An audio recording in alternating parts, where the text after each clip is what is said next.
There's a moment in every life, a single solitary moment. It might be loud, a door slamming shut on a relationship that was meant to last forever, or it could be quiet, a whispered word that lands like a stone in a calm pond, its ripples spreading farther than you could ever imagine. This moment becomes a ghost. It follows you through sunny afternoons and sleepless nights. It sits beside you at the dinner table, an uninvited guest who never eats but always reminds you of its presence. It is the moment you would give anything, absolutely anything, to have back. Just for a minute, just to do it differently. We carry these moments like worn-out photographs in a wallet, faded, creased. But we know every detail by heart. The way the light fell across the room, the sound of a voice cracking with emotion, the feeling in your gut, a knot of certainty that you were making a mistake, a terrible, irreversible mistake. And yet, you did it anyway. You walked away. You stayed silent. You chose the wrong path at a fork in the road. Life is a collection of such choices, a long and winding story written in the ink of our actions, and sometimes the ink of our inaction. This is the nature of regret. It is a heavy coat you can never seem to take off, even on the warmest of days. It is a song that plays on a loop in the back of your mind, a melody of sorrow and longing. We tell ourselves that everyone makes mistakes. It is part of being human. But this knowledge offers little comfort in the dead of night, when the memory of that one particular failure comes to visit. It doesn't explain why this specific mistake feels different, heavier, more significant than all the others combined. It feels like the anchor that keeps you tethered to a past you can't escape. And so, we learn to live with it. We build our lives around this hollow space, this dent in our history. We learn to smile when we feel like crying. We learn to talk about the future when all we can think about is the past. But the question always remains, a soft, persistent whisper. What if? What if you could go back? What if you could find that one moment, that one critical juncture, and nudge it in a different direction? It is a question born of hope and despair, a testament to the enduring power of a single, unchangeable moment in a life full of them. Imagine a hallway. It is endless, stretching farther than the eye can see. Each door along this hallway represents a different life, a different version of you. Behind one door is the life where you took that job in a city you'd never visited. Behind another is the life where you learned to play the guitar, your fingers dancing across the strings. And somewhere in that infinite corridor is the door to the life you would have had if you hadn't made that one mistake. This is the hallway of what ifs, and we all walk it in our minds, our hands hovering over doorknobs we can never turn. This mental exercise is a uniquely human torment. We paint pictures of these alternate realities with the vibrant colors of our imagination. We see ourselves happier, wiser, more complete. In this other life, the sun seems to shine a little brighter. The laughter comes a little easier. There are no shadows cast by the long arm of regret. We build these worlds piece by piece, a beautiful and heartbreaking fantasy. It is the story we tell ourselves to cope with the story that is actually ours, the one with the chapter we wish we could tear out and burn. The pull of this fantasy is strong. It is the allure of the unknown, the promise of a better self. We convince ourselves that this one different choice would have been a magic key, unlocking a destiny free of pain and sorrow.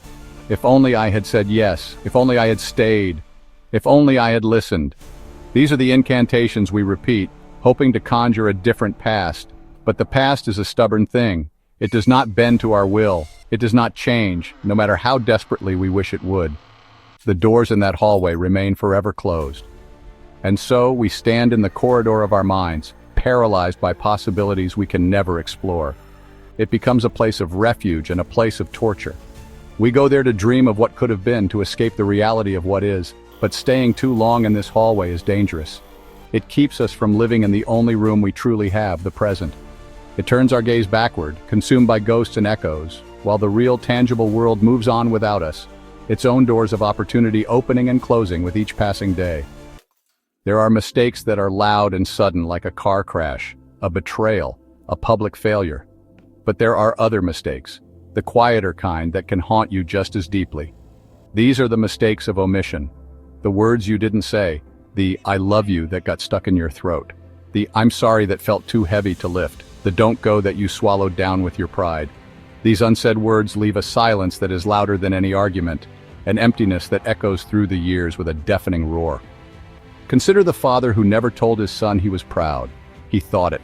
He felt it every time he watched the boy play baseball or bring home a good report card. But the words themselves seemed foreign, too soft for a man who believed in strength and action. The son grew up, always searching for an approval that was there all along, hidden behind a wall of silence. Or think of the friend who watched another friend walk down a destructive path and said nothing, afraid of causing a scene, afraid of losing the friendship.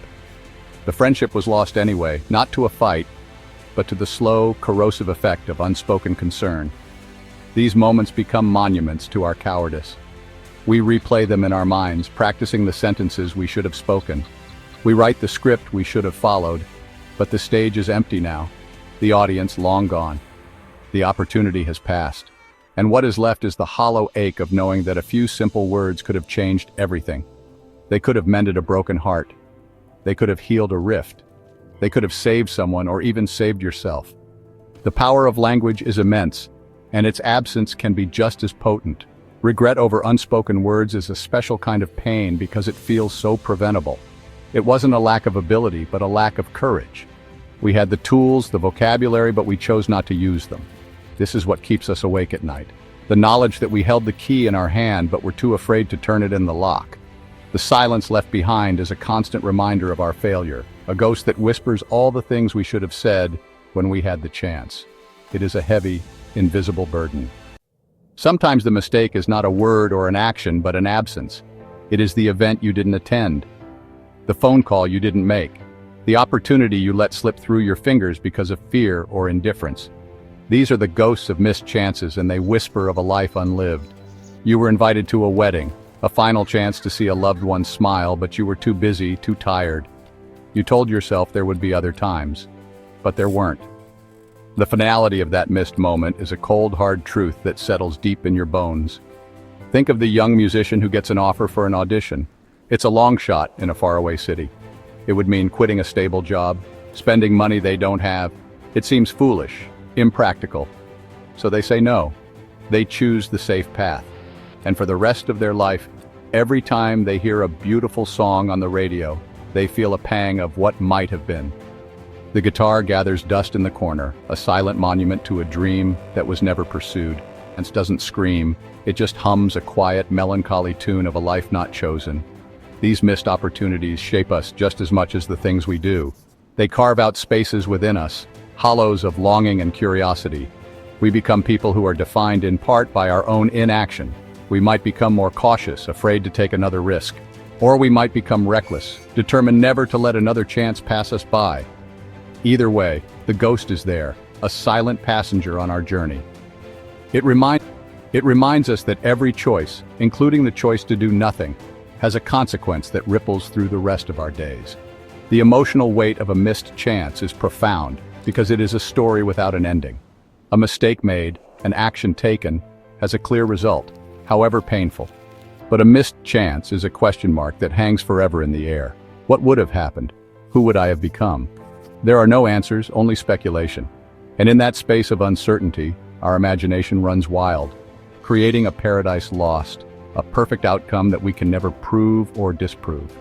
It is the ultimate what if, a story we will write and rewrite in our minds for a lifetime. Time, we are told, is a river. It flows in one direction, from the past, through the present, and into the future. You cannot step into the same river twice. This is a simple truth, a fundamental law of the universe. Yet, it is a truth we constantly fight against. Our hearts and minds are not bound by this linear progression. We live in the past, relive our glories and our failures, all while our bodies are carried forward by the relentless current of time. The clock on the wall ticks forward, each second a small death of a moment that will never come again. This one-way street of existence is the source of our greatest frustration. When we make a mistake, our first instinct is to want to go back, to rewind the tape, to have a do-over. But the universe offers no such function. There is no cosmic remote control with a rewind button. The spilled milk cannot be returned to the carton. The broken vase cannot be made whole again. The harsh word, once it leaves your lips, hangs in the air forever. This is the cruel bargain of life. You get one shot at each moment, and then it is gone. You know, this is why regret can feel like being trapped. You are a prisoner of your own history, forced to watch the film of your life play out, knowing you cannot change the scenes you hate the most. You can only watch them again and again. You can analyze them, dissect them, understand where you went wrong, but you cannot edit the footage. This powerlessness is a heavy burden. It can lead to bitterness, to a sense that life is unfair. Why must we be so wise in hindsight when wisdom is useless for changing what has already been done? And so, we learn a hard lesson. The lesson that the only moment we have any power over is the one we are in right now. The past is a museum of memories, some beautiful, some painful. We can visit, we can reflect, but we cannot live there. The future is a fog of possibilities, unwritten and unknown. The present is the only place where we can act. The clock keeps ticking, not to mock us with what is lost, but to remind us of what is still here, this second, and this one, and this one. Each one is a new chance, not to change the past, but to build a different future. What would it feel like to actually be given that second chance? Imagine just for a moment that the universe bends its rules, just for you. You are standing once more at that pivotal moment. The air is thick with the same tension, the faces are the same, the choice is before you again. But this time, you are different. You're armed with the wisdom of hindsight. You know the pain that the wrong choice will cause. You know the years of regret that will follow. It's almost like a superpower, the ability to see the future of your own mistake. In this fantasy, the feeling would be one of immense power and clarity. The confusion and uncertainty that clouded your judgment the first time are gone. You see the right path as if it were illuminated by a heavenly light. You would speak the kind word instead of the cruel one. You'd take the leap of faith instead of stepping back in fear. You'd hold on tight instead of letting go. There would be a profound sense of relief, a deep soul-cleansing exhalation. The heavy coat of regret would finally be lifted from your shoulders. You would make the different choice, and in that instant you would feel the timeline shift. The hallway of what ifs would change, a new door would open, and you would step through it. And what would you find on the other side? Perhaps it would be everything you dreamed of. A life of peace, of fulfillment, of mended relationships and realized dreams. The fantasy is always perfect. It's a world without the scar of that particular failure. You would be a different person, a better version of yourself, shaped by a better history. But there is a quiet question that lingers even in this perfect fantasy. By erasing the mistake, what else would you erase? The mistake, for all its pain, taught you something. It taught you humility. It taught you empathy. It taught you the true value of forgiveness, both for others and for yourself. Would this new mistake-free person be as strong, as compassionate, as wise? The fantasy of a second try is seductive, but it ignores the simple truth that we are often built from the rubble of our own failures.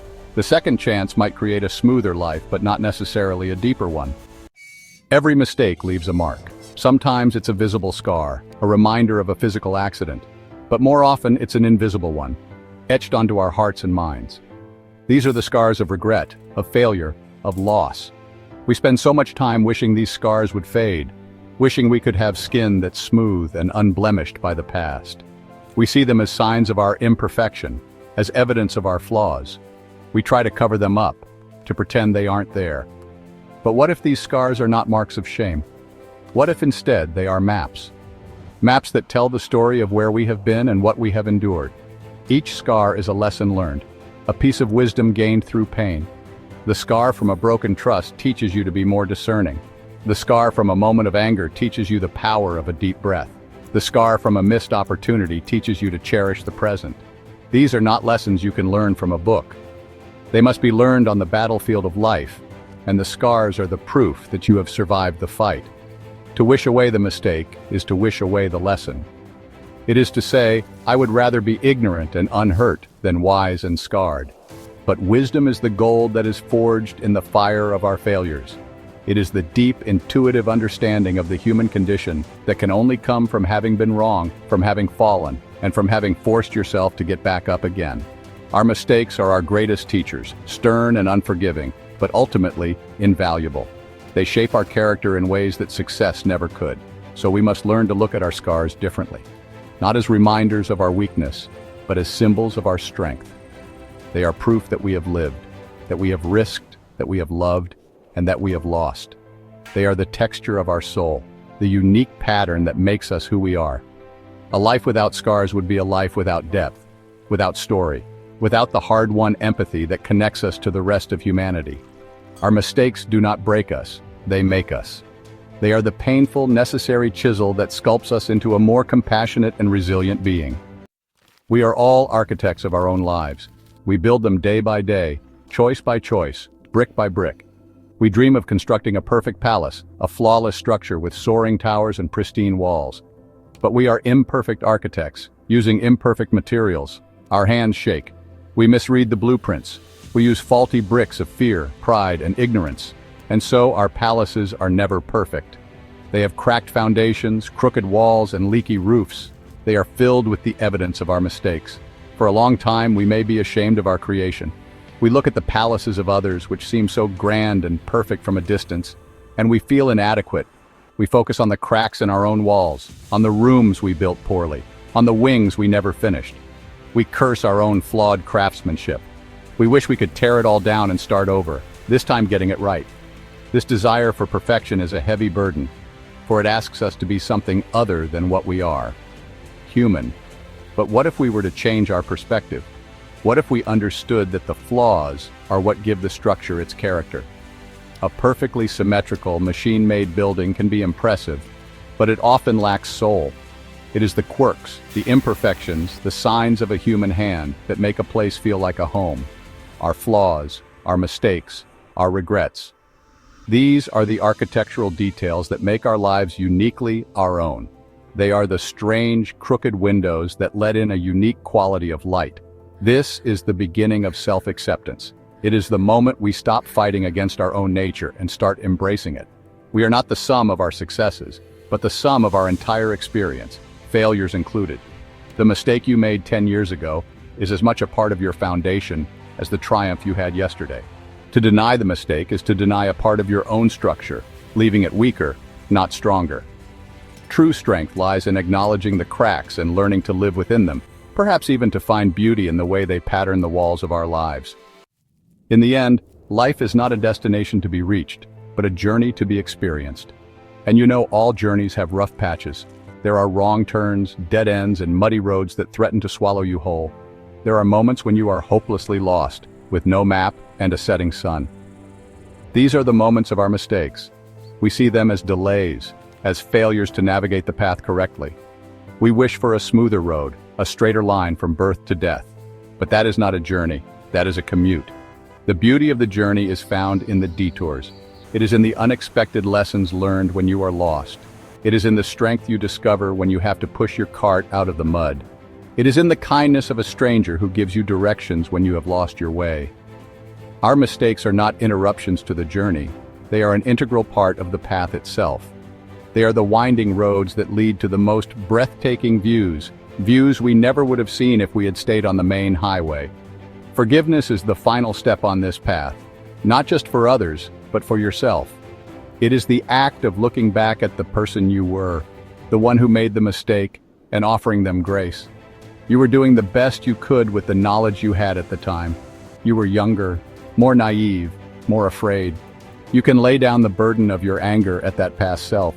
You can accept that they were a necessary part of the story, the character who had to fail so that the person you are today could learn to succeed. And so, you walk on. You carry the past with you, not as a weight that holds you down, but as a lantern that lights your way forward. The memories of your mistakes are no longer ghosts that haunt you, but wise old friends who walk beside you, reminding you to be kinder, to be braver, to be more present. You understand that you cannot change the beginning of your story, but you have the power, in every single moment, to write a beautiful and meaningful ending. And that is the greatest second chance of all.